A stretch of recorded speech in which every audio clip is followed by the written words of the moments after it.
Hello, welcome back. In the last episode, we looked at world building, trying to bring our environment to life. But in this episode, we're going to take all of those ideas, put them together into a narrative, and try and identify the places where there are holes in the plot. Let's get started.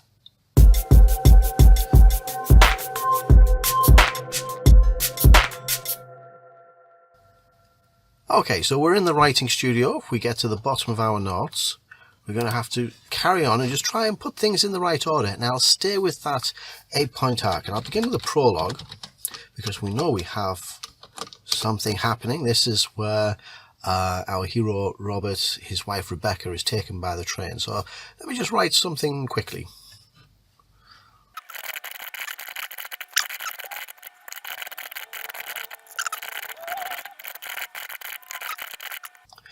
Okay, so I've written something really quickly. Let's have a read of this. Robert is walking in the night and finds his wife missing from their bed.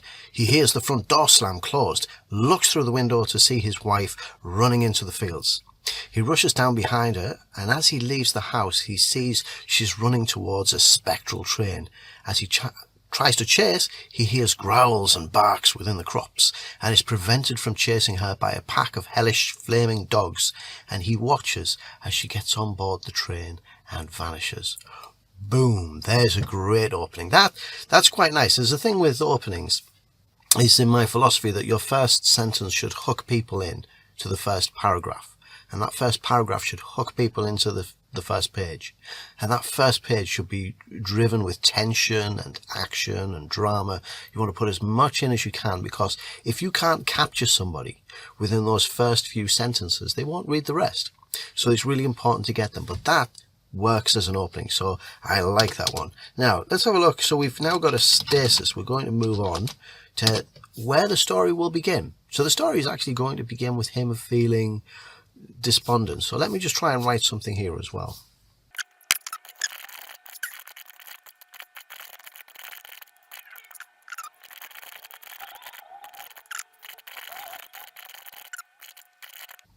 Okay, so let's read this one back. We've created a little bit of a stasis, and it's in a few different scenes. So we jump 2 years later, and we say that Robert sits in his kitchen looking miserable. There's dirty dishes piled in the sink. He's probably not going to be taking care of his clothing. He's probably outgrowing his beard. He's not happy. We could see it. So there's dirty dishes piled in the sink. His farm manager comes to talk with him about business, but he doesn't really care. And it could be that the farm manager's talking serious and saying, we've got problems. You need to buck up and come and help. And Robert says, I don't care. So Robert visits London to meet a medium and sits in on a seance, and he realizes it's fake. So after the event, he quietly exposes the medium and says he's not trying to cause trouble, he's just looking for his wife. And he explains the ghost train. The medium tells him to speak with somebody who we haven't discovered yet, who has been researching the train. So that would be the next thing. So we would say Robert speaks with character who has collected information on the train and tells him there is a woman who fell off the train and went mad, but she knows more than anybody else. That's a nice trigger. That's a nice way to push the drama forward, because he says, where is this woman? How do I find her? So he asks, how do I find her? And he's told she is in a sanatorium. She's in the nut house because she's mad. But that's quite nice. So we've got the opening. We've really got an opening to this. Now here's where it gets a little tricky, because what happens next? So that's kind of moving into your trigger. Let's just call that the trigger. Actually, you know what would be really nice is if we saw her fall from the train. I know what we'll do. Let's change this around. Let's been researching the train. Robert speaks to a character who shows him all the things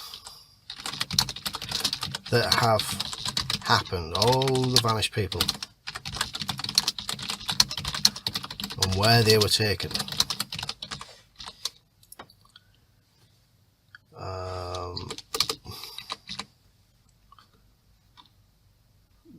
Then we come to a trigger. And what we could say is that we see a woman fall from the train. So we have a bit of an action scene here. So there's somebody being taken, the same as his wife, but then she falls off. So it's, yeah, let's just call that a bit of an action scene. Oh, it's a very dramatic scene. And the character, the kind of supernatural investigator, the character gets in touch with Robert and tells him, where are we at? And tells him there is a woman who fell off the train and went mad, but she knows more than anybody else. That's it. And then Robert, of course, asks how do I find her, and is told she's in a sanatorium. So we've now got a trigger. We've got a very clean trigger. He can go, which leads him to his quest. I don't need to capitalize that.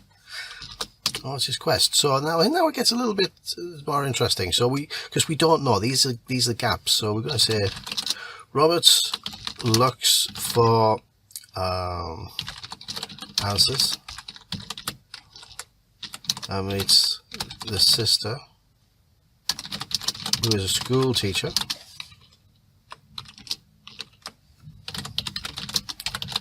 called, I forgot her name, was it Julia or Clara? No, it was a school teacher. I forgot my own character's name. What kind of a writer am I supposed to be? Who is a school teacher. God, my mind's gone blank. Right. Robert looks for answers and meets the sister, who is a school teacher. And together they set out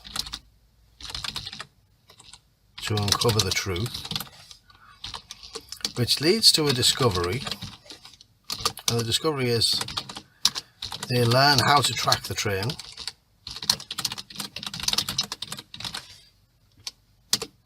which leads to a critical choice. But actually, the real discovery is they're slowly falling in love. That's the discovery. It's a discovery for us and for them.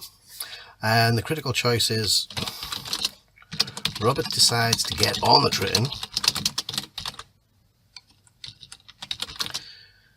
Robert decides to get on the train and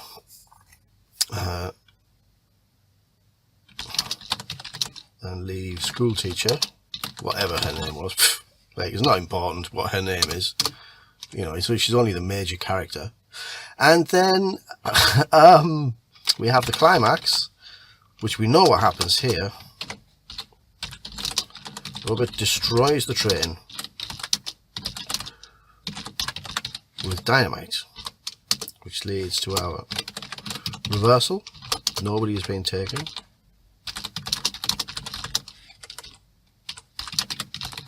And the horror is ended.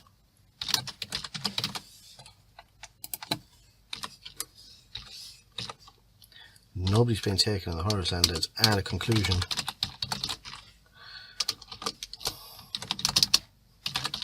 As a ghost, Robert has one final moment with the school teacher to say goodbye. Wait, I gotta go back and look in this document and find the school teacher's name because it's driving me mad. Julia Horrigan. I was thinking Clara, that was her sister. Julia is her name. Right, I'll go back and I'll change those things. But what we can see here is that there's clearly some gaps. So we have an opening, we have a start, So we know exactly what happens at the beginning. We've got a stasis, a trigger, but we don't have the rest. And the reason for that is because we don't understand enough about Isambard. We don't understand about the train designer or what his motivations were. So these are gaps that we need to fill. And we fill that using something called a minor arc, which is what we'll look at in the next episode, where we'll look at really fleshing this out. Because once we understand what Isambard was doing or why the ghost train came to be, then we'll be able to answer these questions. So until then, keep writing your notes, and we'll see you soon.